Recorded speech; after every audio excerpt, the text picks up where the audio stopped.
All right, well, I mean, this is pretty straightforward. You see what you see. So now that we got everything off, like I did to the red one back there. So now I got everything loose. I got the subframe jacked up in the back and jacked up in the front. Bolts are out. Now it's gonna just lift the car up over it. Also got the back wheels up on some ramps.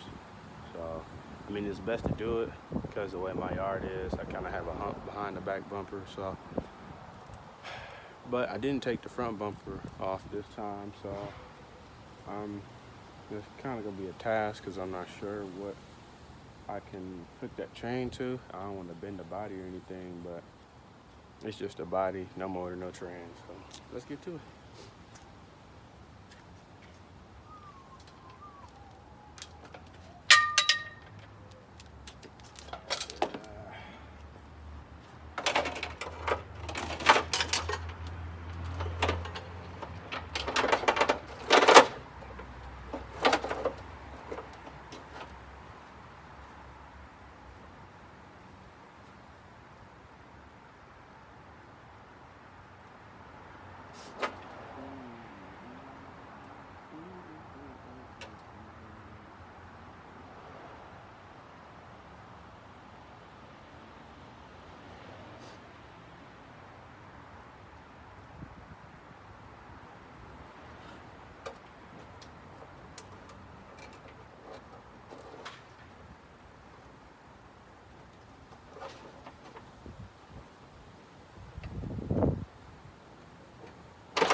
All right. Probably wondering what did I hook it to. This is the bumper support, which will be the best, the strongest, but I don't feel like taking out the bumper. But like I said, if you do anybody else's car, I would prefer you to. There's no battery in here, so don't worry about the airbag sensor. Not sure how strong this is. This radiator support. Probably not too strong, but I'm gonna just jack it up real slowly. Well, I'm lift the car up slowly, so if it starts to bend or anything, then I'm just gonna just take the bumper off. Or yeah, that's the only thing I can find. So I'm gonna take the bumper off if that starts to crease or fold. And if it do end up creasing or folding, I have another one over there. Excuse the mess, it's from pulling motors and stuff. And I also have a welder. So the back ratio.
RIP to headphone users. I'm not sure how loud this gonna be, but you might want to take them out if you got some there.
All right, you're probably wondering what am I doing. So remember in the previous video, I didn't know how to remove the jack. So now that I do, as you can see, the front half is down. I mean, it's not even touching it, but probably because I have this jack stand out here. So what I'm doing, coming under here, I'm putting the jack on the subframe so I can move the jack stand. So pretty much, so I can continue lifting the body up over. So I'm gonna go put your back and take that off.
That's what I forgot. Once again, don't forget to unloosen the strut. This is my second time doing that. And I forgot to take out the fuel lines. So I gotta do that. So.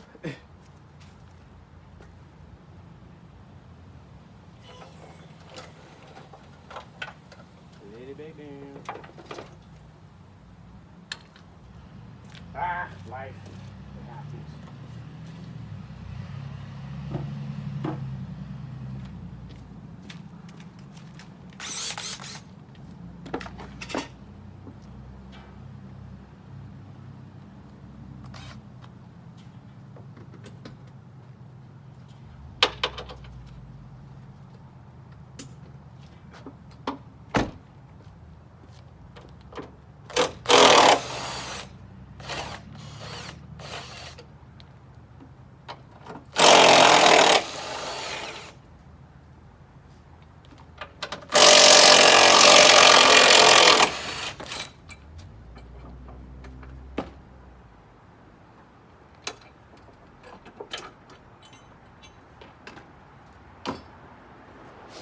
Just a reminder, if you forget to loosen the struts before you start lifting the car up, and if the car is up, make sure you move your feet out the way, because it's going to plop down, or drop down I should say, and you don't want your toes getting stuck. So let's continue.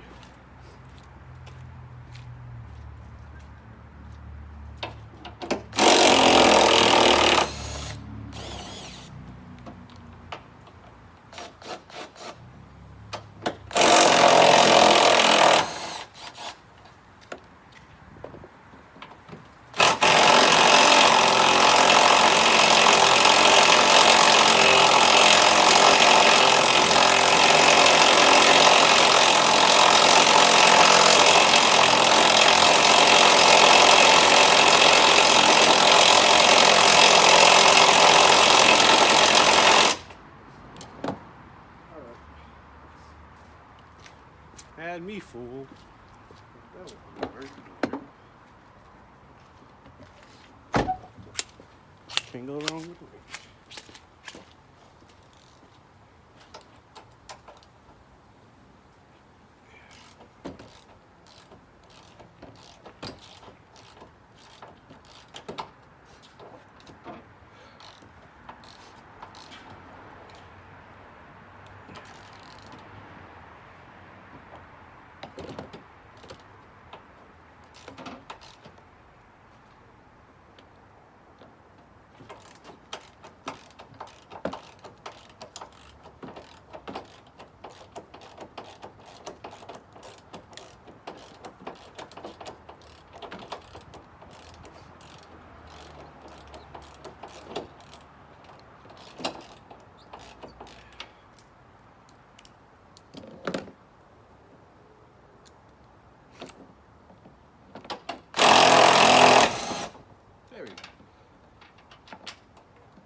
So I don't have the fuel line removal tool, my bobber, my jigger, whatever.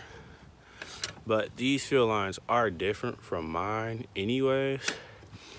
I don't want to cut them. Maybe I'll cut this part, but not with a grinder or anything. Probably like a hacksaw or something. Or something like that. Yeah, probably a hacksaw.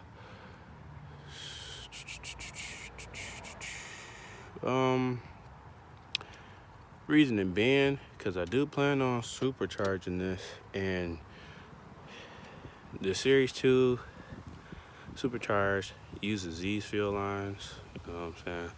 One would be the actual fuel line, one would be the fuel return line. Don't know which is what.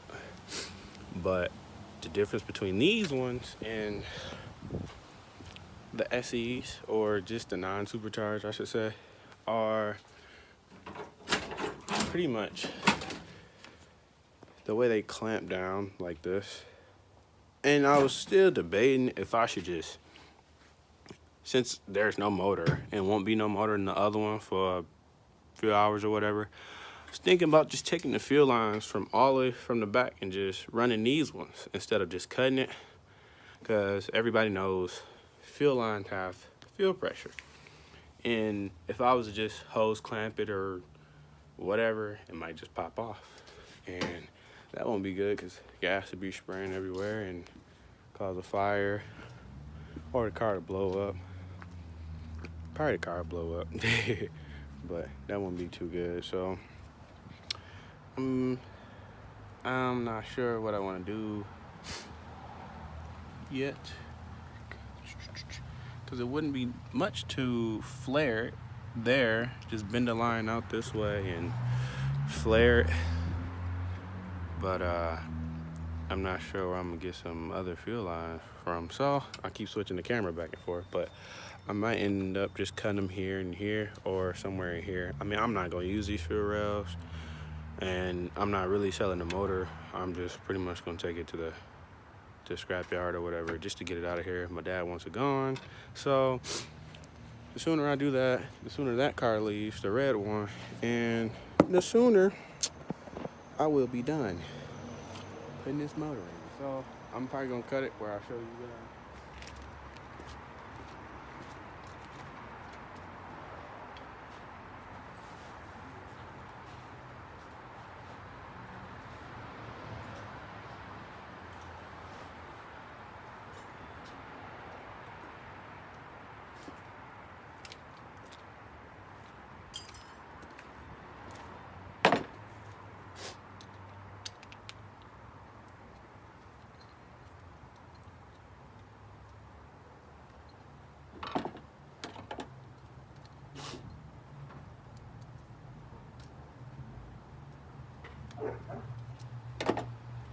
Alright, if you guys are wondering what I have in my hand, it's a tool shop hacksaw blade. It's a little handle type blade that I picked up from Menards.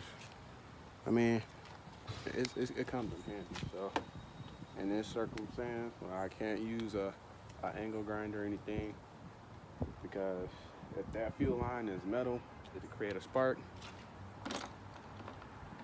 And don't forget to depressurize the fuel line before you cut, which I already done, so yep.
All right, it's taking too long for me. I'm sorry.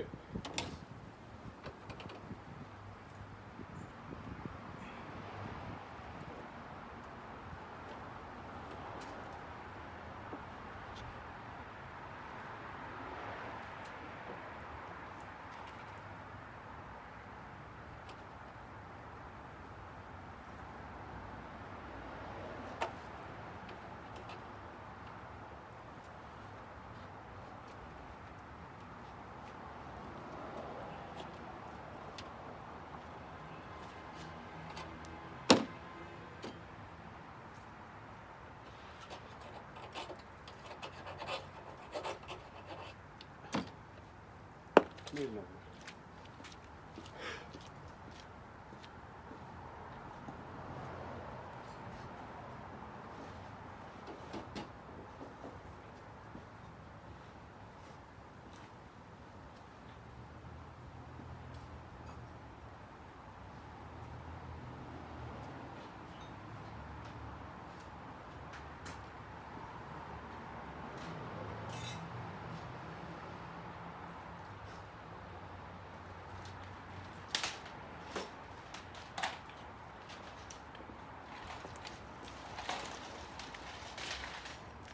Okay, this is not the smartest idea. This is not the brightest idea. I don't recommend anybody doing what I'm gonna do. But today, I'm just gonna send it.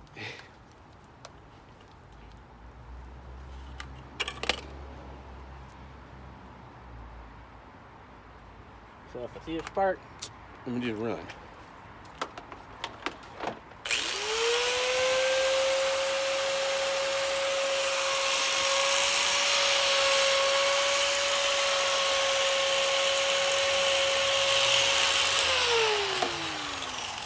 Nah, I'd rather not. I'd rather me not.